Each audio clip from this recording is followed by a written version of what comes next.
It's another week of Beat the Baseline, and I have 4 new contenders. I'm super excited to put in here against it to see how it stacks. Should be a lot of fun, so stick around and pour up. It's the Bourbon Nut.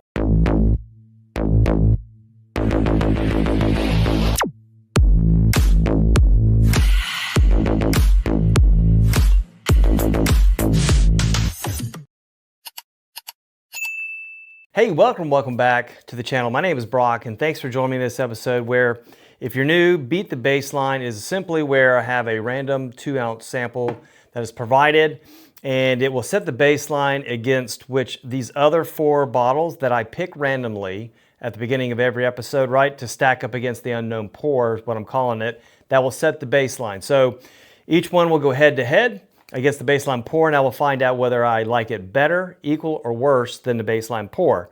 And then move on through all 4 of these to find out ultimately what have I been drinking against these 4 bottles. So different way to do things. I think it's a little fun. So I'm mixing it up a little bit. So let's get into it, and let's start with our contenders that we have for tonight.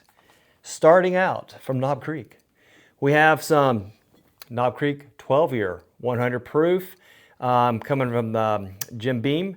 Really good stuff. One of my favorite. It's probably the most value. Yeah, that's not what I'm trying to say. This is probably one of the best values in bourbon for 12-year age-dated 100 proof. Super, super good. Super excited to have this in the lineup tonight. So I'm going to stack it against the baseline pour to see how it does, right?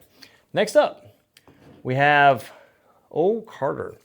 Now this is NC Batch 1. They just released this for North Carolina specifically as a new state selection last year. I was lucky enough to pick this up in the lottery. So it's 11-year aged juice in this from Indiana. But nonetheless, Old Carter, super, super good. Figure I put in a big boy here to see how it stacks up against the baseline pour, since I don't know what was in it or what.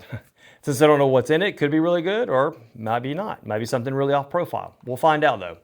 Next up, Green River. Just picked this up, right? This is the Wheated Full Proof, 109 proof from Green River. Super excited to have this in the lineup. I just picked this up a week ago and did a blind against it right out of the gate. Did really well. So have high hopes here for a wheated mash bill against the baseline pour. We'll see how it goes. Last but not least, a little single barrel from Buffalo Trace, Blanton's.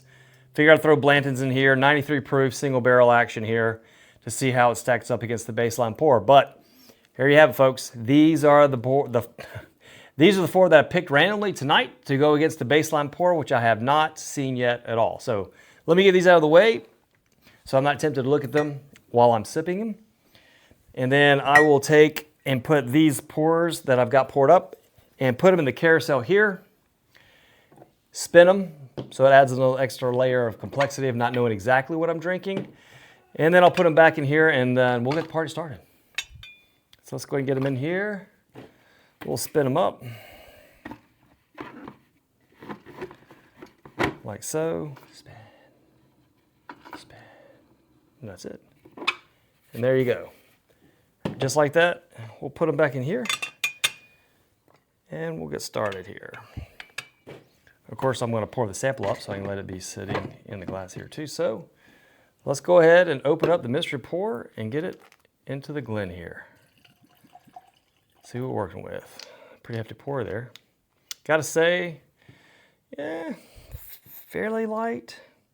Not sure what to think of that, but who knows? We'll figure something out here in a minute. Let's give it a swirl here, get it moving. Get a little water. By the way, I have not had any bourbon today, so this might come out of the gate a little hot. So we'll see how it goes. So I'll scratch all that.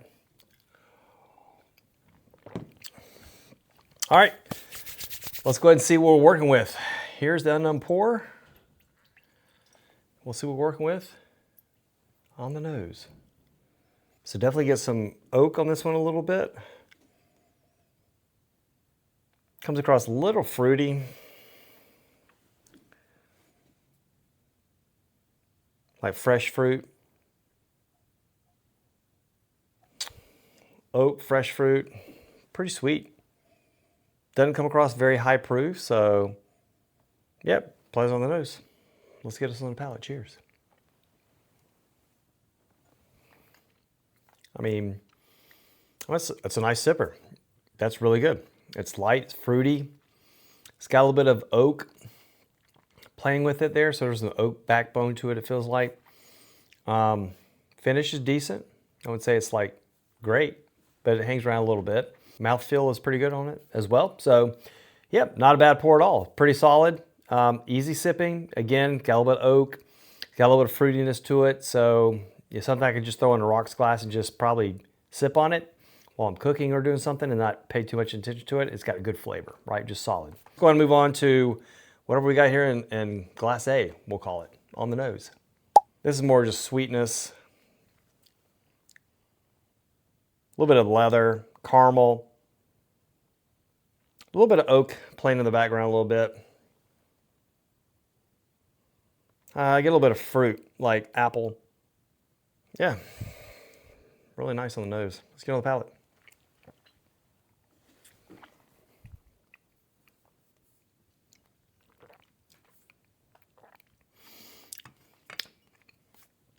Yeah, that's got a good mouthfeel. Yeah, a good mouthfeel. Finish is pretty decent on this one.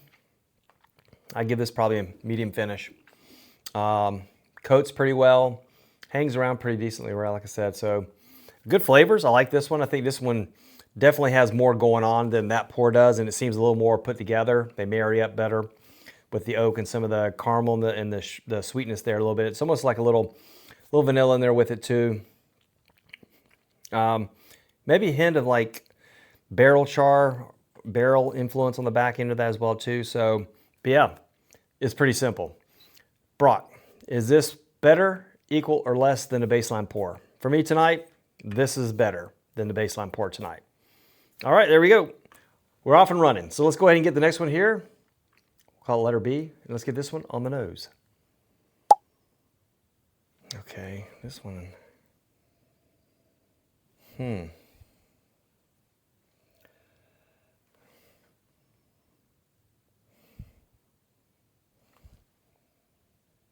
That's weird. This one comes across a little sweeter than this one. Interesting. All right, I'm gonna go to this one first and then go back to that one. Some more oak presence in this one, it feels like. That's really good. That one's got a little bit of maturity to it as far as the profile. Not necessarily the oak is mature, but just the profile seems well put together. Flavors are good. Finish is pretty good on this one. Maybe medium, maybe a little short of medium, somewhere in that ballpark. Nice finish though. I mean, it's pretty good. It's got some flavor to it. Some barrel spices on this one. Proof comes across a little bit on this one as well. But again, it comes across put together, not sharp or astringent.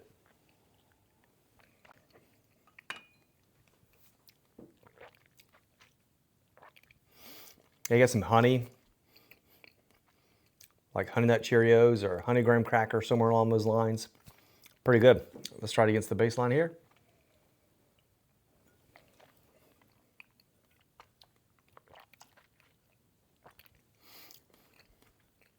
Yeah, it just kind of, this seems kind of muted coming off this glass here too, so. All right. We'll go back one more time.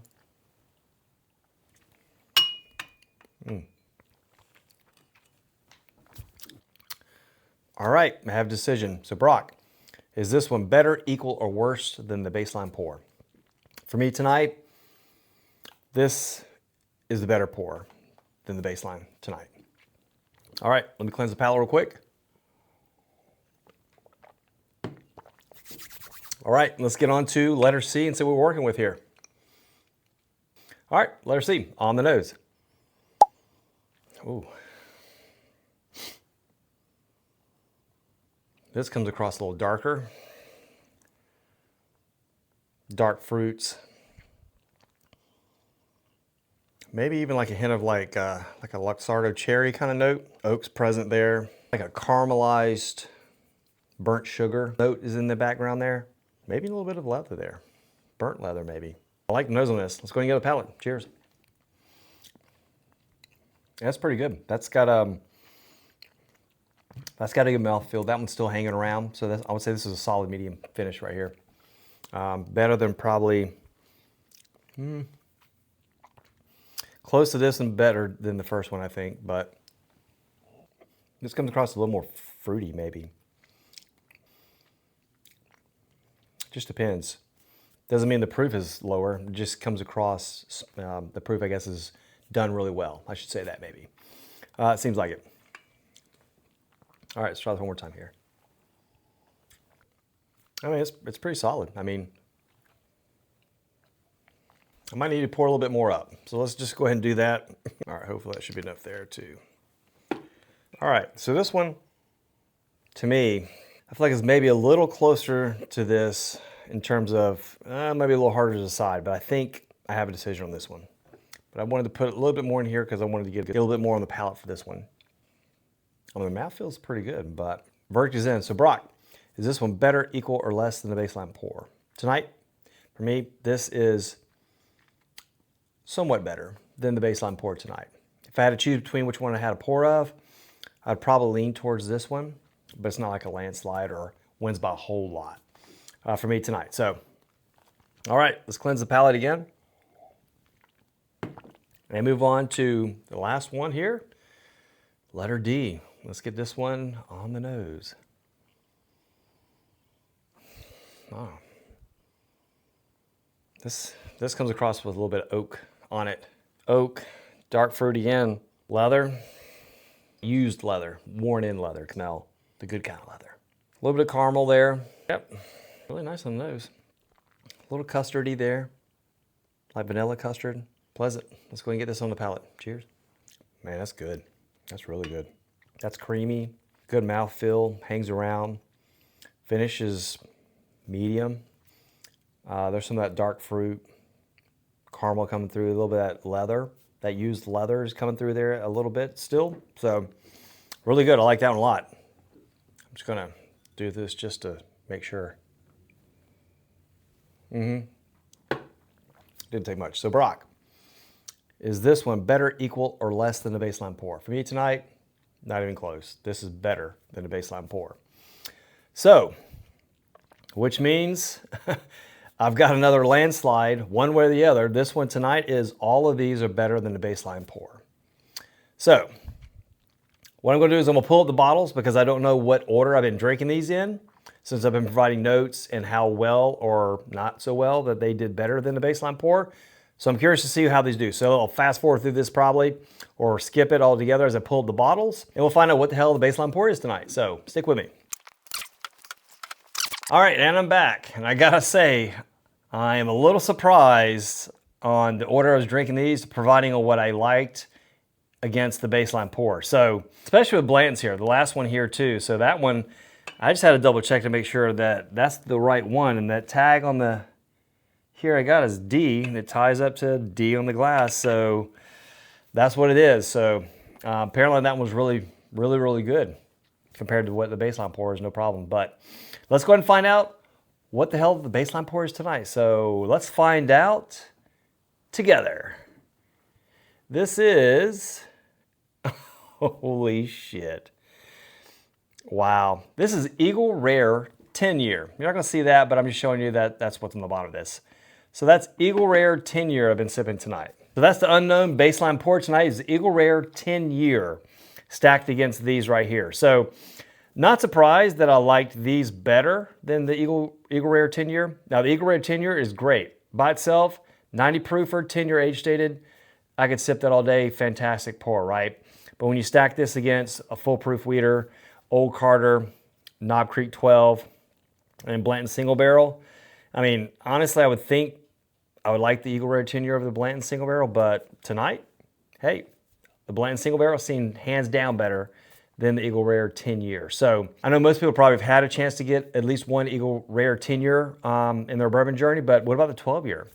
That'd be great if we get to try the 12-year. So I have not seen that around here. So let me know your thoughts down below. Will this lineup be any different for you? Or any of these, would you pick Eagle Rare 10 over any of these? Share your comments down below, smash the like button, subscribe to the channel. Until next time, sip your passion.